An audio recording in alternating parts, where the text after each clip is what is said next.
Assalamualaikum warahmatullahi wabarakatuh. Assalamualaikum. Alhamdulillah, Latiful Karim, Ar-Rahmanur Rahim, Al-Azizul Hakim. Nahmaduhu wa nastaghfiruhu wa natubu ilaihi min fadlil alim. Asyhadu an la ilaha illallah wahdahu la syarika lahu rabbul arsyil azim. Wa asyhadu anna Muhammadan abduhu wa rasuluhu la nabiyya ba'da al-muhtar al-mubin. Allahumma shalli wa sallim ala Muhammad wa ala alihi wa sahbihi wa man tabi'ahum bi ihsan ila yaumiddin. Qala Allah Ta'ala bi kitabil karim. A'udzu billahi minasyaitonir rajim. Ya ayyuhalladzina amanu taqullaha haqqa tuqatih wa la tamutunna illa wa antum muslimun. Wa qala Rasulullah sallallahu alaihi wasallam, ittaqillaha haitsu ma kunta wa atbi' sayyi'atal hasanata tamhuha wa khaliqin nasa bi khuluqin hasan. Sadaqallahul azim wa sadaqa Rasulullahil karim. Ibu bapak saudara-saudara jamaah sholat isya dan tarawih, dan insyaallah akan dilanjutkan dengan sholat witir Masjid Imam Bukhari BDM Kota Malang yang berbahagia. Puji syukur kita panjatkan kehadiran Allah Subhanahu wa Ta'ala atas limpahan nikmat karunia Allah yang begitu banyak dilimpahkan kepada kita semua hingga saat ini, sehingga kita masih diberikan kemampuan, kekuatan oleh Allah Subhanahu wa Ta'ala untuk menjalankan puasa dengan segala macam perangkat-perangkatnya sampai hari yang ke-19 insyaallah sampai hari ini. Mudah-mudahan semua amalan kita yang kecil maupun yang besar, yang ringan maupun yang berat, yang kelihatan maupun yang tidak kelihatan, semua dicatat oleh Allah Subhanahu wa Ta'ala sebagai amal saleh kita dan merupakan investasi atau tabungan kita di yaumul qiyamah. Amin ya rabbal alamin. Yang kedua, salawat dan salam mudah-mudahan tetap terlimpahkan kepada junjungan kita Nabi besar Muhammad sallallahu alaihi wasallam serta keluarga, para sahabat dan juga para pengikut-pengikutnya yang setia. Mudah-mudahan termasuk kita yang hadir di masjid kita yang tercinta, tidak terkecuali keluarga kita yang ada di rumah, dan semua menjadi pengikut-pengikut Rasulullah SAW. Amin ya Allah.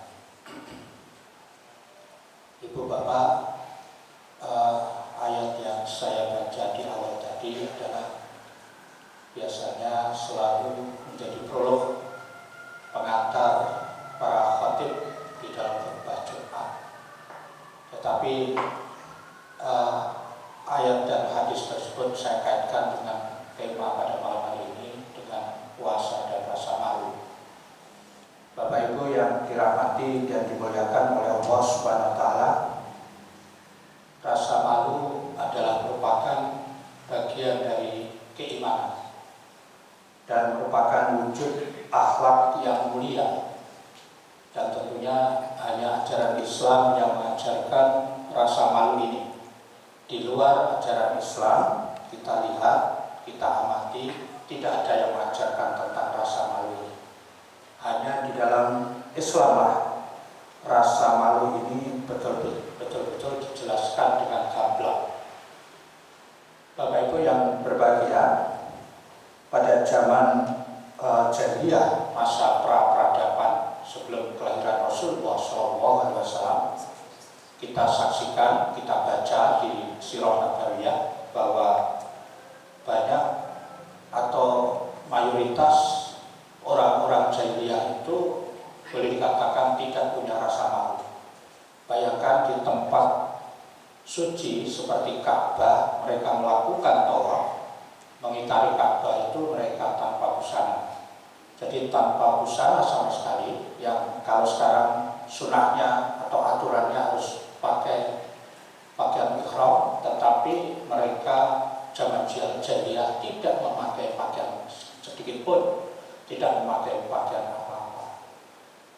Mereka sambil membaca mantra-mantra tertentu, kemudian di sekitar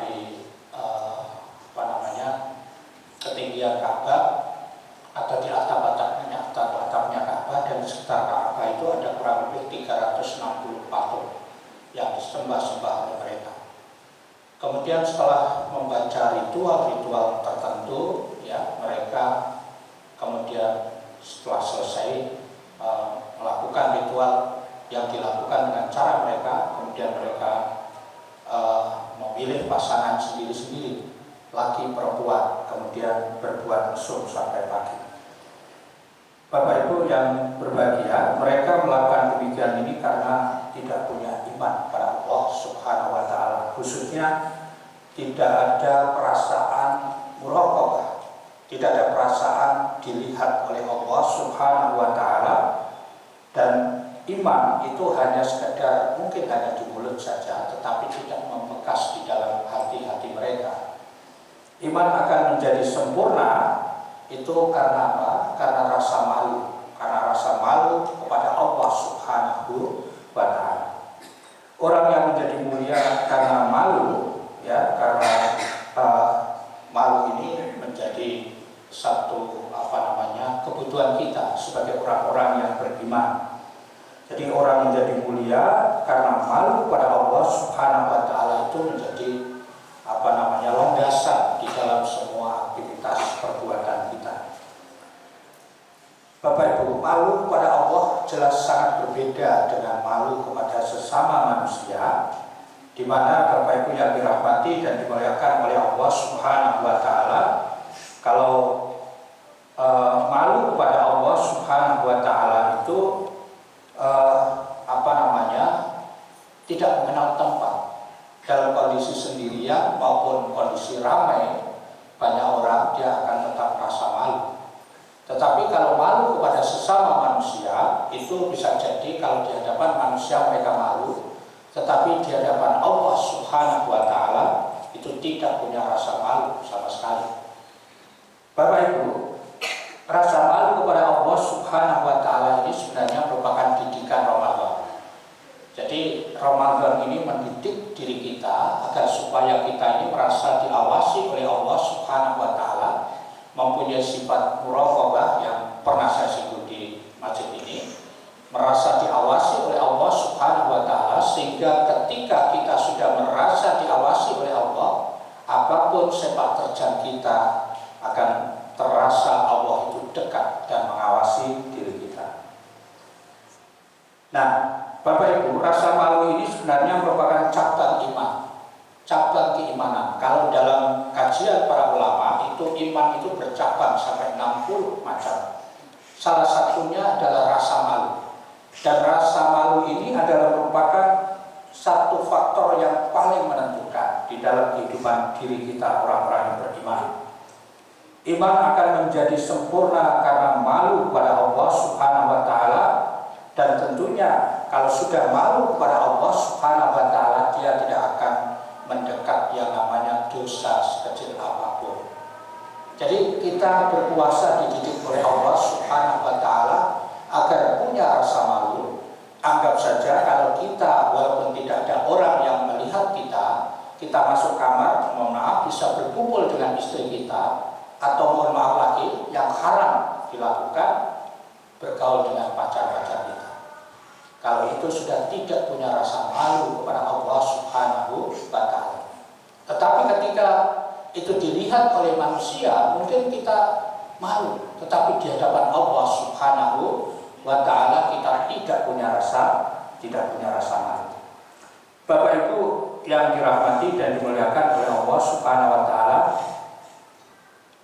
Allah Subhanahu wa Ta'ala selalu mengawasi, mengamati tingkah laku kita, sekecil apapun, sepak terjang apapun, itu diawasi oleh Allah. Kalau soal yang berkaitan dengan yang zahir, yang fisik lahiriah, itu tugasnya malaikat. Tetapi kalau yang namanya hati, Bapak Ibu, hati itu sudah otoritasnya Allah, wewenangnya Allah Subhanahu wa Ta'ala. Allah lah yang akan menilai hati kita sejauh mana, hati kita baik atau tidak baik, itu sangat tergantung pada diri kita dan juga pada pengawasan pengawasan Allah Subhanahu wa Ta'ala. Orang yang sudah punya rasa malu di hadapan Allah Subhanahu wa Ta'ala, dia tidak akan mendekati yang namanya dosa atau maksiat. Contoh, berbuat zina. Ya, biasanya saya sering lihat anak-anak muda di luar puasa. Kalau puasa ini saya agak kurang saya lihat, karena mungkin ada rasa takut atau rasa malu. Tapi kalau di luar puasa, yang namanya pacaran laki perempuan, ya, nyabuk itu soal biasa. Apalagi masuk ke hotel-hotel tertentu yang saya nggak usah sebutkan namanya hotel itu, masuk ke sana, apa yang dia lakukan? Pasti tidak bisa tidak, tidak bisa tidak, pasti dia akan lakukan perzinahan. Bapak Ibu yang dirahmati dan dimuliakan oleh Allah Subhanahu wa Ta'ala, kalau malu kepada manusia, dia mengenal tempat. Kalau di hadapan manusia banyak dia malu, kalau dalam keadaan sendirian dia tidak malu, ya, karena merasa tidak ada Allah di dalam dirinya. Sampai Rasul Shallallahu Alaihi Wasallam pernah menyampaikan di dalam sabdanya, dalam satu hadis dari Uqbah bin Amir, hadis riwayat Bukhari dan Muslim, beliau menyampaikan, inna mimma adrakan nasu min kalamin nubuwatil ula idza lam tastahi fasna masita. Sesungguhnya di antara apa yang orang-orang dapatkan dari ucapan para nabi terdahulu adalah, apabila kamu tidak malu maka berbuatlah sesuka hatimu. Jadi kalau kita sudah tidak ada rasa malu di dalam hidup kita, maka silahkan mau berbuat apa saja. Malu tidak malu untuk melakukan korupsi misalnya, tidak malu untuk melakukan kecurangan misalnya, tidak malu melakukan kezaliman kepada sesama dan lain sebagainya. Bapak Ibu, hadis tersebut menunjukkan bahwa ucapan para nabi terdahulu, itu termasuk Nabi Muhammad SAW, adalah mengingatkan kepada kita akan dua hal. Yang pertama adalah pentingnya rasa malu. Yang kedua, apabila tidak punya rasa malu, maka manusia akan berbuat sekehendak hatinya, sehingga memunculkan perilaku yang menyimpang, antara lain kebebasan, laissez-faire, permisif. Ya, kita kan sudah mengenal teori-teori yang berasal dari Barat itu. Ada liberalisasi, ada liberal, ada laissez-faire, kemudian ada hedonis, ya, ada sekuler, ada materialis dan sebagainya. Ini adalah sebagai sumber malapetaka, saya katakan begitu, sebagai sumber malapetaka bagi kehidupan manusia, dengan tanpa mau menggunakan nilai prinsip ketuhanan, prinsip-prinsip dari Allah Subhanahu wa Ta'ala, atau prinsip-prinsip yang benar. Apa yang dikatakan para ahli sekarang sebagai sumber malapetaka? Yang pertama adalah sejahtera tanpa kerja, wealth without work. Jadi orang itu pengennya sejahtera, kaya, tapi tanpa mau bekerja, dengan korupsi, dengan manipulasi, ya, dan lain sebagainya. Ini adalah sejahtera tanpa mau kerja. Yang kedua, senang tanpa suara hati.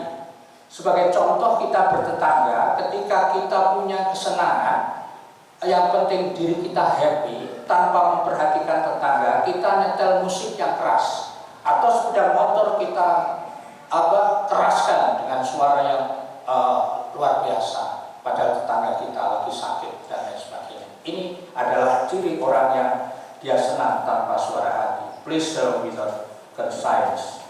Yang ketiga, bentuk malapetaka yang muncul di tengah-tengah masyarakat yang sering kita lihat adalah pengetahuan tanpa karakter. Jadi dia punya pengetahuan tapi tidak mempunyai kepribadian, Bapak Ibu. Jadi kepribadiannya low, atau kepribadiannya jelek, karakternya jelek, akhlaknya jelek. Knowledge without karakter. Jadi ilmunya mungkin tinggi, titelnya berjajar, profesor, doktor, tapi gak punya kepribadian, gak punya agama, miskin hidayah. Kemudian yang keempat, sebagai sumber malapetaka di tengah-tengah umat manusia, tengah masyarakat adalah ilmu tanpa rasa peri kemanusiaan, science without humanity. Coba sekarang yang terjadi di Gaza, Israel, Yahudi, yang begitu garangnya mereka menembak sekian banyak orang muslim muslimah pada saat mereka beribadah, melakukan sholat isya dan tarawih. Bisa dibayangkan ada 178 yang meninggal kurang lebih. Itu masih hitungan sementara waktu itu. Ini adalah punya ilmu. Namanya Yahudi Israel itu adalah negara yang dikatakan oleh Allah masyarakat yang punya kelebihan dalam soal intelektual, dalam soal akal, ilmunya tinggi, tetapi tidak punya rasa kemanusiaan. Kemudian yang kelima, sebagai sumber malapetaka di dalam kehidupan dunia masyarakat sekarang ini adalah politik tanpa prinsip, politik without principle. Jadi dia berpolitik, tapi maaf, politiknya semau gue. Yang penting dia dapat suara banyak, dapat meraih kekuasaan, setelah itu bagi-bagi kekuasaan, bagi harta dan lain sebagainya. Tidak ada prinsip sama sekali, apalagi yang didasarkan dengan nilai ajaran agama. Jadi politik tanpa prinsip ini sudah mewabah di tengah-tengah kehidupan masyarakat. Dan Islam itu, Bapak Ibu yang dirahmati Allah, Islam itu berpolitik. Jangan kemudian kita mengatakan bahwa politik itu kotor. Politik itu bisa suci tergantung siapa yang memegangnya dan landasan apa yang dipakai. Tetapi ketika politik itu dipegang oleh orang-orang kotor, maka hasilnya juga kotor, Bapak Ibu. Seperti pisau yang tajam, kalau yang megang itu adalah siapa? Para pencoleng penjahat, maka akan digunakan untuk membunuh orang. Tetapi ketika yang pegang itu orang-orang soleh, maka yang namanya pisau itu akan digunakan untuk hal-hal yang bermanfaat. Kemudian yang keenam, Bapak Ibu, yang terakhir adalah sumber malapetaka yang muncul di tengah-tengah kehidupan ini adalah hidup tanpa landasan agama, life without religion framework, berdasarkan Al-Quran dan As-Sunnah apalagi. Jadi Bapak Ibu yang dirahmati dan dimuliakan oleh Allah, kadangkala agama itu sekedar sebagai atribut, hanya sebagai casing belakang. Sementara nilai-nilai ajaran agama itu masih jauh dari harapan. Sekedar casing, atributnya saja, penampilan luar. Mereka pakai kuku, baju-baju takwa, kopiah, busana muslimah. Tapi mohon maaf, dari segi pemikiran juga masih jauh dari harapan yang diidam-idamkan oleh Islam. Bapak Ibu, keenam hal di atas bila dijadikan tolak ukur, maka rusaklah masyarakat, rusaklah dunia. Jadi dunia ini akan jadi rusak kalau apalagi yang memegang itu orang-orang yang tidak baik.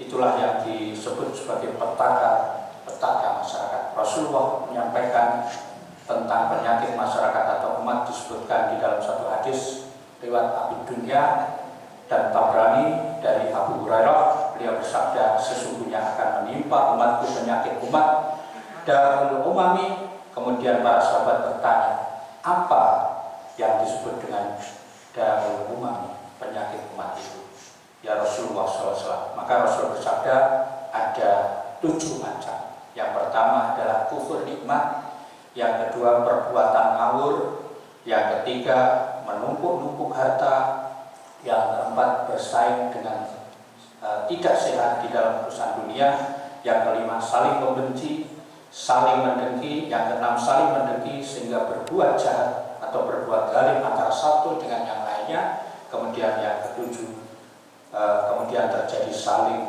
membunuh atau chaos. Coba kita lihat sekarang ini yang namanya perebutan kekuasaan luar biasa, ya, seperti itu. Bapak Ibu, itulah kalau mereka sudah tidak punya rasa malu, banyak hal yang dirugikan. Kalau yang rugi itu hanya fisik lahiriahnya, seperti penyakit COVID mungkin biasa ya, banyak yang meninggal, itu fisik. Tapi kalau penyakitnya rohani, penyakitnya spiritual dan jalani, ya, pengobatan